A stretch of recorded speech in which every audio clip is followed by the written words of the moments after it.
आज आप लोगों के बीच में आया हूँ।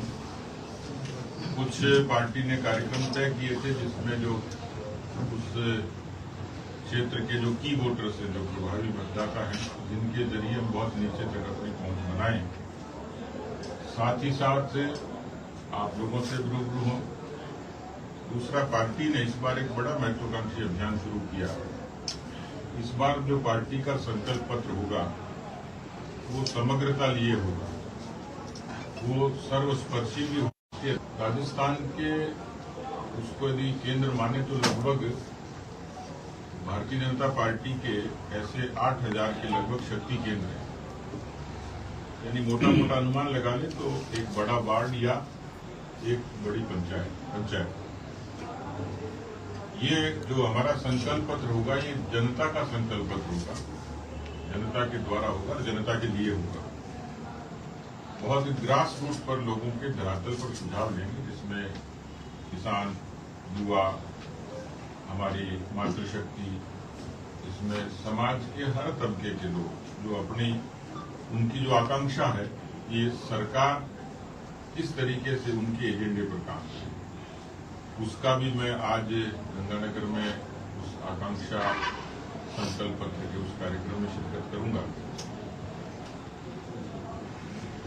पार्टी के जो प्रमुख लोग हैं, जो चुनाव के जिले के प्रबंधन को देखेंगे, ऐसे जो पार्टी के प्रचार प्रसार से लेके, मीडिया से लेके, सोशल मीडिया से लेके, जनसंपर्क अभियान से लेके, नेताओं के प्रवास और दौरे से लेके, सभा रैली से लेके, जो इस चुनाव को लेकर हर विधानसभा क्षेत्र में जो योग्य करणीय काम है, उनके नाते जो प्रमुख लोग हैं, उनकी भी आज एक बैठक यहाँ रहेगी।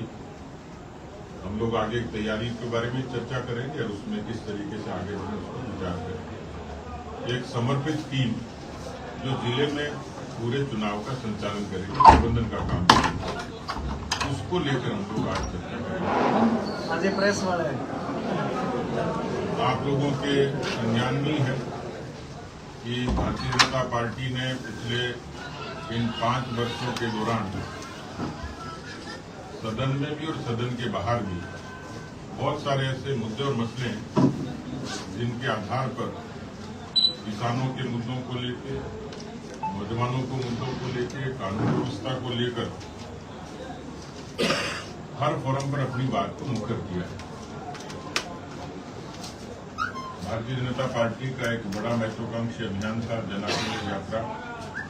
ये यात्रा राजस्थान के ग्रामीण क्षेत्र में हर गांव तक गई, 200 विधानसभा क्षेत्र में गई और 10,000 किलोमीटर ये यात्रा पूर्ण हुई।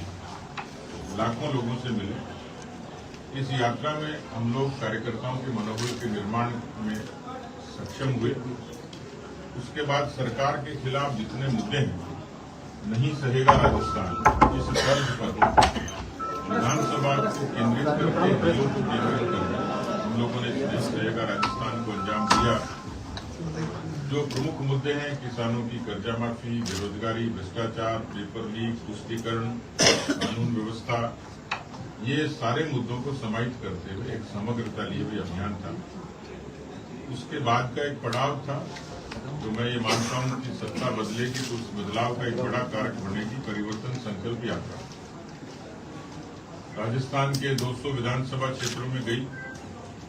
लगभग 60 लाख लोग, इसमें किसी न किसी रूप में राजस्थान की जनता इसमें इन्वॉल्व हुई। बड़ी संख्या में कार्यकर्ताओं का भी इन्वॉल्वमेंट हुआ और इस यात्रा को एक अच्छा माइलेज मिला। केंद्रीय नेताओं से लेकर स्थानीय नेताओं तक ने शिरकत करी। राजस्थान में यूं तो 93 के बाद में एक धारणा बनी हुई है कि यहाँ एक वैकल्पिक सरकार हर समय अंतराल के बाद बदलती है, लेकिन मैं परसेप्शन पर नहीं जाता, जनधारणा पर नहीं जाता। राजस्थान में सत्ता बदलने का जो बड़ा कारक होता है वो एंटी इनकम्बेंसी होती है, लेकिन इस समय केवल सत्ता का विरोध नहीं है, सत्ता के खिलाफ आक्रोश है, रिजेंटमेंट है। और ये रिजेंटमेंट किसानों की कर्जा माफी को लेकर भी है। जिस संभाग में बैठा हूं, यहीं पे राहुल गांधी ने हनुमानगढ़ में घोषणा करी थी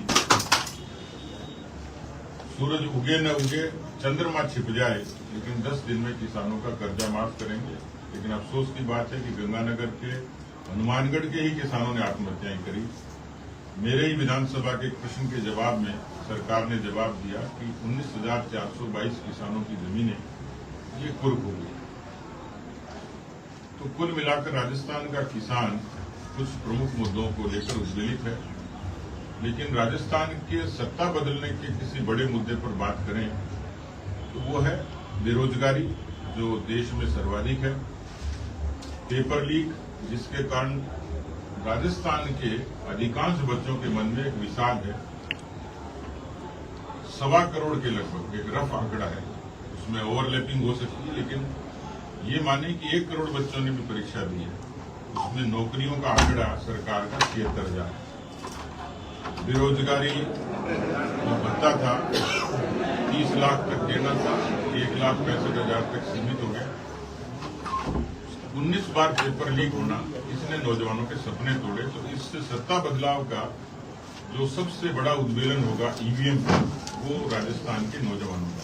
उसमें न कोई लॉजिक है, न कोई तर्क है, न कोई समीकरण है। एक बड़ी संख्या में नौजवान सरकार के खिलाफ मतदान करेंगे। जो राजस्थान की कानून व्यवस्था है, मुझे आज ही पता लगा, अभी गंगानगर में भी एक नौजवान को गोली मारकर हत्या कर दी। राजस्थान में हत्याओं का जो सिलसिला है वो 7 हत्याएं प्रतिदिन है। कहीं न कहीं किसी न किसी हिस्से पर कोई न कोई घटना का समाचार जरूर आता है। 17 बलात्कार के आंकड़े ये नेशनल क्राइम रिपोर्ट ब्यूरो इसको पुष्ट करता है। 11 लाख मुकदमे अब तक दर्ज हुए, यानी इतिहास में इतने बड़े पैमाने पर मुकदमों का दर्ज होना ये पहली बार है। और इसमें साफ तौर पर मुख्यमंत्री की गृह मंत्री के नाते विफलता साथ रहती है।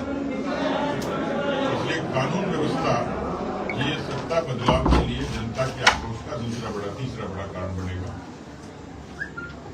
अक्सर आप लोग सचिवालय में सोना मिलने की और नकदी मिलने की चर्चा सुनते ही हैं, आपके ही मीडिया हाउसेज उसको छापते और बताते हैं। इस तरीके का घटनाक्रम भी पहली बार हुआ। एक के बाद प्याज के छिलकों की तरह परतें उतरती हैं। तो ये सरकार भ्रष्टाचार के बारूद के ढेर पर बैठी है। जिस भी दिन सरकार बदलेगी और निरपेक्ष जांच होगी तो जाने कितने लोगों के जेल के दरवाजे खुल जाएंगे। खान से लेकर खान माफिया पनपने तक राजस्थान के इतिहास में इतने बड़े पैमाने पर इलीगल माइनिंग को लेकर जितनी हत्याएं और मौतें हुई हैं शायद कभी नहीं। तुष्टीकरण की पराकाष्ठा है, क्योंकि वोट बैंक की राजनीति कांग्रेस की फितरत में रही है। साफ तौर पर रामनवमी के जुलूस पर प्रतिबंध लगना और एक के बाद एक राजस्थान में सांप्रदायिक घटनाएं होना, जिसमें जोधपुर अपने आप में उदाहरण है। शहर के बीचों बीच पाकिस्तान का झंडा लगा दिया जाता है, उसको जब आपत्ति होती है तो वहां उपद्रवी उपद्रव करते हैं। करौली की घटना जिसमें रामनवमी हिंदू नववर्ष के जुलूस पर पथराव होता है। ऐसी फहरिस्त एक लंबी, यहाँ पर दलितों और वंचितों के खिलाफ जो घटनाएं हुई हैं वो सर्वाधिक है। उसका प्रतिशत देखेंगे तो 20% से भी ज्यादा घटनाएं इस तरीके से हुई। तुष्टीकरण में रामनवमी पर हिंदू नववर्ष पर प्रतिबंध, 17 जिलों में 144 का इम्पोज करना। लेकिन दोहरा चरित्र यह है कि कोटा में हिजाब के मामले में पीएफआई को परमिशन देना, ये सरकार की उस नीति के प्रत्यक्ष प्रमाण को पेश करता है। तो मुद्दे तो बहुत हैं, लेकिन राजस्थान की जनता ने निरपेक्ष तौर पर 2 चीजों की तुलना करी है। एक केंद्र की सरकार है जो कोरोना जैसी भीषण महामारी में राजस्थान की जनता के साथ खड़ी थी। राजस्थान की सरकार है जिसने एप्रन से लेके, मास्क से लेके, सैनिटाइजर से लेके, वेंटिलेटर से लेकर ऑक्सीजन कंसंट्रेटर तक को इस तरीके से डंप में डालने की कोशिश की, वैक्सीन खराब करने की कोशिश की। यानी जनता की जान की कीमत तक भी इस सरकार ने इतनी लापरवाही बरती। 80 करोड़ लोगों तक, देश के लोगों को अन्न पहुंचाना, राजस्थान के भी 4 करोड़ लोगों तक प्रधानमंत्री गरीब कल्याण अन्न योजना के जरिए अन्न को वितरित करना। ऐसे बहुत सारे कारण थे जिसके कारण एक लोगों का मोदी जी पर भरोसा बढ़ा। जन धन के खाते से लेके, उज्ज्वला से लेके, आयुष्मान से लेके आवास तक, ये बेसिक इंफ्रास्ट्रक्चर की बुनियादी चीजें थी जिसने लोगों में भरोसा पैदा किया। आज राजस्थान में प्रधानमंत्री ग्राम सड़क योजना की लंबाई 70,000 किलोमीटर है, जो देश में 7 लाख किलोमीटर है। अमृतसर यदि कांडला से जुड़ता है भारतमाला के जरिए तो एक बड़ा बदलाव दिखता है। हाईवेज का निर्माण, गांव की सड़कों का निर्माण, उसी तर्ज पर जल जीवन मिशन के जरिए लोगों को पानी पहुंचाना, ये केंद्र सरकार की, मोदी सरकार की प्राथमिकता थी। लेकिन अफसोस है कि जिस जल जीवन मिशन के लिए भारत की सरकार ने 20,000 करोड़ से ऊपर रुपए ट्रांसफर किए, राजस्थान की सरकार को 2024 तक, जनवरी 2024 यानी आने वाले 3 महीने बाद, राजस्थान के 1 करोड़ घरों तक पानी देना था, नल पहुंचाना था। आज आंकड़ा उनका 42 लाख है, यानी 58 लाख लोग अभी भी इस योजना से वंचित होंगे। ये योजना जानबूझकर सरकार ने फेल की, भ्रष्टाचार का तांडव हुआ, ठेकेदार जेल में, इंजीनियर जेल में है। आखिर इसका कारण क्या था? तो समझ में आता है कि यदि घर तक पानी पहुंचता तो मोदी पॉपुलर हो जाते। अशोक गहलोत की नीति ये थी कि इस तरीके की पॉपुलिस्टिक योजना को हम ठीक तरीके से लागू नहीं करेंगे। हरियाणा में 100% हुई, मध्य प्रदेश में 100% हुई, हिमाचल में बीजेपी के सरकार के रहते ये योजना पूरी हुई, जम्मू कश्मीर तक इसका योजना का सफल संचालन हुआ। ये मैंने उदाहरण के तौर पर बताया कि केंद्र प्रवर्तित योजनाओं में भी सरकार ने भेदभाव किया, लेकिन फिर भी राजस्थान की जनता जो विभिन्न केंद्रीय योजनाएं थी जिनके जरिए प्रत्यक्ष लाभ मिला, किसी भी योजना के जरिए एक बड़ी संख्या है। मान लीजिए प्रधानमंत्री किसान सम्मान निधि, राजस्थान के 77 लाख किसानों को ये निधि मिलती है और उनके जीवन को आर्थिक ताकत देती है। तो मोदी जी का नाम और काम और मोदी जी पर भरोसा, ये राजस्थान के मतदाताओं को, भारतीय जनता पार्टी को समर्थन देने के लिए एक बड़ा कारक होगा। एक जो अलग फैक्टर है जो कांग्रेस से बीजेपी को अलग करता है, वो है पार्टी का धरातल पर संगठन। यदि आप निरपेक्ष तुलना करेंगे तो आज हम लोग 52,000 बूथों तक पार्टी का कोई न कोई सक्रिय उपक्रम और वहां की यूनिट पूरे तरीके से लगी है। सरकार को बदलने में संगठन की जो भूमिका है वो कांग्रेस की अपेक्षाकृत हमारी और ज्यादा मजबूत है, पुष्ट है। ये सारे कारण हैं जो सत्ता को बदलाव का इंगित करते हैं। मुझे पूरा भरोसा है कि जिस तरीके से प्रधानमंत्री जी पर और भारतीय जनता पर भरोसा है, भारतीय जनता पार्टी पर, तो ये जो चुनाव है ये भारतीय जनता पार्टी के प्रति भरोसे का चुनाव है। ये वोट ऑफ ट्रस्ट होगा, भरोसे पर वोट होगा जो भारतीय जनता पार्टी के पक्ष में होगा। कांग्रेस का लोगों ने पिछले 5 साल में हाल देखा है कि जब शुरुआत हुई थी तो विग्रह से हुई, 2-2 मुख्यमंत्रियों के झगड़े थे, बाड़ाबंदी हुई, इस्तीफे हुए, और किसी न किसी समय सदन में और सदन के बाहर, यदि आप उनकी चिट्ठी पत्री भी देखें, भरत सिंह जी है पूर्व मंत्री, उन्होंने तो मुख्यमंत्री को ईमान बेचने तक का आरोप लगाकर अपने सिर मुंडन करवा के केस भेंट कर दी।